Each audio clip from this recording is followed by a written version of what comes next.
Bienvenue voyageurs dans la caravane de la Gitane sans filtre. Je suis ravie de vous retrouver pour votre horoscope qui couvrira la période du 29 janvier au 12 février 2025. Cette vidéo fait suite à l'analyse générale de la nouvelle lune en Verseau que vous trouverez sur ma chaîne, que je vous invite à regarder, qui approfondit les aspects que je vais reprendre ici, mais concernant plus précisément les secteurs de vie en fonction de votre signe solaire, lunaire ou ascendant. Je vous encourage toujours à monter votre propre thème. Je fais l'horoscope ici à partir d'un système de maisons dites égales. Donc les secteurs de vie font exactement 30 degrés, commencent au début du signe, finissent à la fin du signe, mais ce n'est peut-être pas le cas de votre thème. Donc il est toujours intéressant de connecter votre réalité et de réajuster éventuellement les secteurs concernés. La bonne nouvelle, c'est que cette nouvelle lune, qui est toujours l'initiation d'un nouveau cycle, est un nouveau cycle qui peut nous porter vraiment enfin dans ce démarrage d'année. L'arcane qui maîtrise les énergies pendant toute cette période, en fonction de la date de la nouvelle lune, eh bien c'est l'arcane du monde qui parle d'un achèvement, de boucler quelque chose ou de préparer encore, puisque nous sommes dans la finalisation là de la préparation à un nouvel accouchement de nous-mêmes, de projets, de nouvelles interactions. En tout cas, ça y est, ce mois de janvier a pu être encore ralenti par de nombreuses planètes en rétrogradation, mais on va le voir, ça y est, ça redémarre.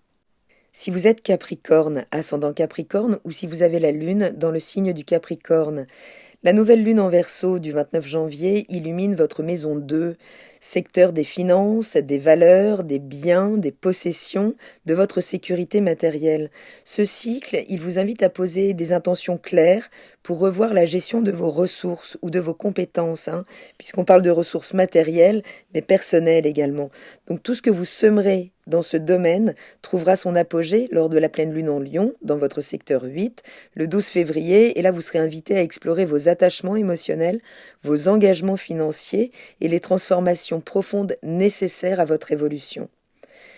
Uranus, qui maîtrise toute cette période, rétrograde encore 2 jours votre secteur de la créativité, des romances, des passions, de la relation aux enfants. C'est également votre auto-estime qui est en jeu dans ce secteur. Donc ce transit, il vous a poussé à réinventer votre manière de créer, d'exprimer votre créativité, d'aimer, de vous exprimer tout court. Peut-être ressentez-vous une envie là de sortir des sentiers battus pour explorer certaines activités ou certaines relations qui reflètent mieux votre personnalité authentique.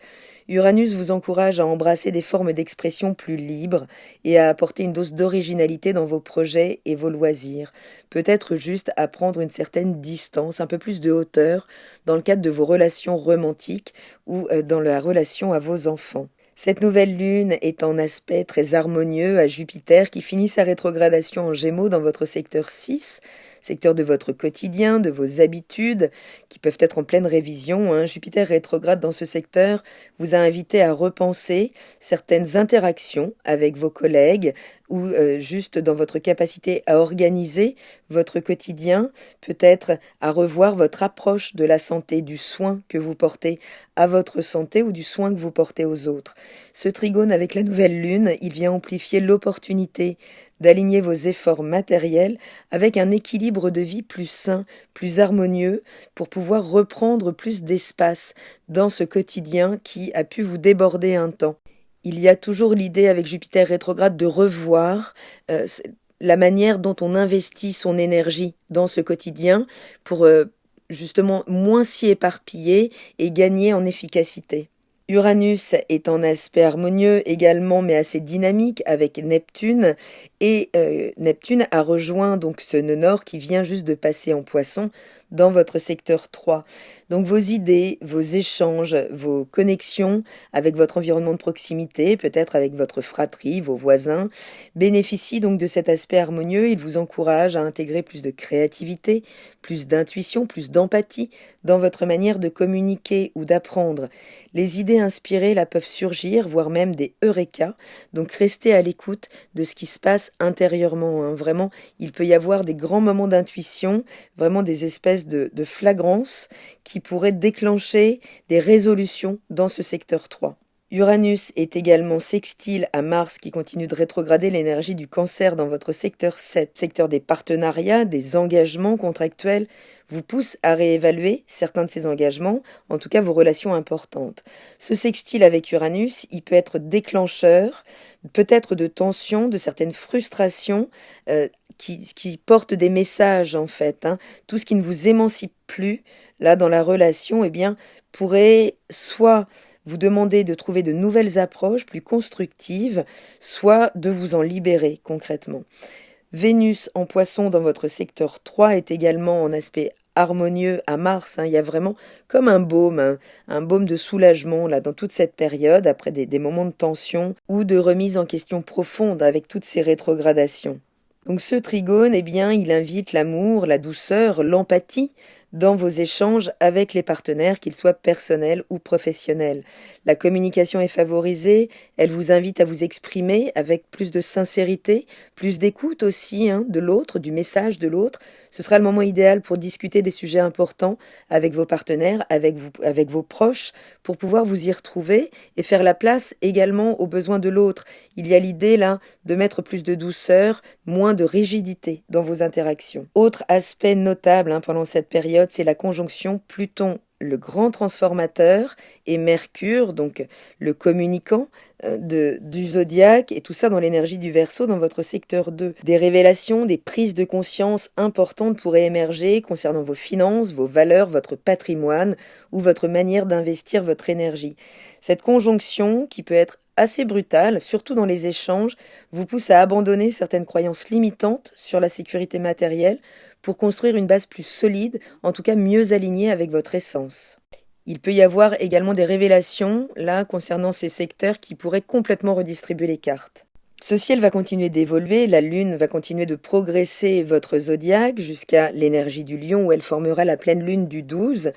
Donc le 31 janvier, la Lune entre dans l'énergie du Poisson, dans le secteur de la communication, de la formation, de l'interaction avec votre environnement de proximité. Donc pendant ces 2 jours, vos échanges, vos connexions prennent une teinte plus intuitive. C'est un moment idéal pour communiquer donc avec plus d'empathie, explorer de nouvelles idées et peut-être élargir votre environnement pour qu'il vous convienne davantage.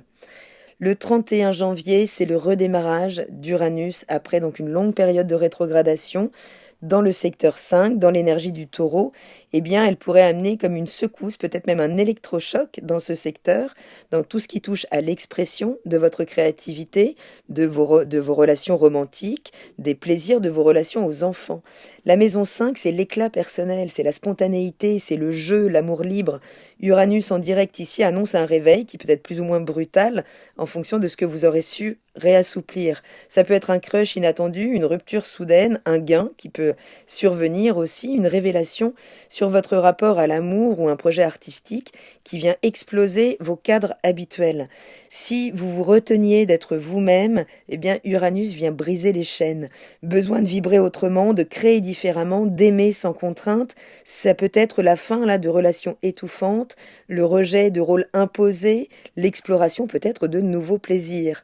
Un enfant aussi, peut-être un facteur de changement, avec une évolution radicale peut-être dans la parentalité ou une grossesse surprise. Côté créativité, impossible de rester dans le moule, vos projets doivent refléter qui vous êtes, quitte à choquer ou à déranger. En bref, c'est le moment là d'oser être pleinement vous, d'explorer, de casser la routine. Dans votre cœur, dans votre art, Uranus en maison 5 veut du vrai, du vibrant, du neuf et le veut maintenant. Le 2 février, la Lune entre dans l'énergie du Bélier dans votre secteur 4 pour un retour à vos bases émotionnelles, un retour peut-être à la prise d'initiative en lien avec le foyer, les racines. Cette phase, elle vous invite à vous recentrer sur ces thématiques ou à mieux explorer vos racines pour peut-être mieux comprendre vos besoins intérieurs et intimes. Le 4 février, la Lune entre dans l'énergie du Taureau où elle rejoint Uranus qui est donc désormais direct en maison 5, donc qui nous reparle là de la créativité, des passions qui reprennent le devant de la scène. Profitez de ces 2 jours pour exprimer vos talents, votre sensibilité créative, pour vous reconnecter à des loisirs qui vous apportent de la joie. Et le 5 février, c'est la vraie bonne nouvelle, Jupiter redémarre votre secteur 6. Et le 6 février, la Lune entre dans ce même secteur en Gémeaux pour faire un vrai point de focus sur votre quotidien, sur vos routines de vie, sur vos interactions avec vos collègues, sur votre travail qui demande toute votre attention. Organisez-vous, ajustez vos routines et surtout prenez soin de votre bien-être. Apprenez à communiquer pour pouvoir redéfinir votre espace, qu'il s'agit de votre espace de travail ou votre espace mental s'il a été colonisé et si finalement vous avez pu remettre tout ça en perspective avec la rétrogradation de Jupiter. En tout cas, il y a à nouveau de l'oxygène là au quotidien, une prise d'espace qui peut être particulièrement sympathique à accueillir. Ça peut également passer par des contractualisations inattendues où tout ce qui était ralenti, en tout cas, à nouveau, redémarre. Le 8 février, la Lune entre dans l'énergie du Cancer pour plus de sensibilité dans le cadre des partenariats. Les relations importantes prennent de l'ampleur, ce sera un moment pour réévaluer vos engagements, pour renforcer vos partenariats, être à l'écoute de leurs besoins, mais surtout faire la place à vos besoins émotionnels au sein de la relation. Le 10 février, la Lune entre en Lion dans votre secteur 8. Les transformations émotionnelles ou financières s'intensifient là. C'est la maison donc de la transformation, des héritages, du transgénérationnel, des tabous aussi. Vous pourriez ressentir le besoin de lâcher prise sur certains attachements ou de plonger dans une introspection profonde. Ça peut passer par une confrontation sur fond d'ego ou de rapport de force à lâcher sur le terrain de la transmission ou du partage de ressources. Et le 12 février, ce sera la pleine lune en Lion dans ce secteur. Cette pleine lune, elle viendra éclairer certains de vos engagements émotionnels ou financiers, qu'ils soient apparents ou cachés. C'est un moment pour récolter le fruit des efforts investis pendant cette période, peut-être pour réévaluer certaines transformations nécessaires à votre croissance personnelle. Donc, si c'est le soleil que vous avez dans l'énergie du Capricorne, ce mois, c'est une opportunité de revoir vos valeurs, revoir vos ressources pour qu'elles soient davantage en harmonie avec votre vision à long terme.